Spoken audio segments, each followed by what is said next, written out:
2.000 gli over 80 della URSS 4 ancora da vaccinare.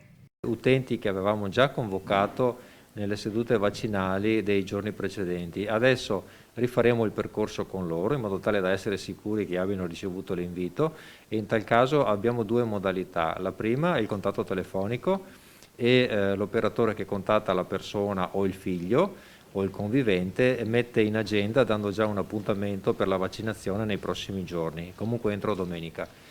Tra questi 500 gli over 80 privi di contatto telefonico, per raggiungere i quali ora l'azienda sanitaria del territorio chiede aiuto ai comuni con il recapito porta a porta della missiva di vaccinazione. Ed eventualmente raccogliere l'adesione o le motivazioni per le quali non si possono vaccinare, quali ad esempio aver avuto il Covid recentemente. Per agevolare le persone all'accesso alle sedi vaccinali, organizzati pure i drive-in nelle 3 aree di Portogruaro, San Donà e Jesolo. Presso le stesse sedi dove abbiamo la vaccinazione ordinaria e nei prossimi giorni questi drive-in saranno tutti e tre attivati per consentire l'afflusso diciamo diluito nel tempo, nei giorni e anche agevole per le persone che accompagnano gli anziani.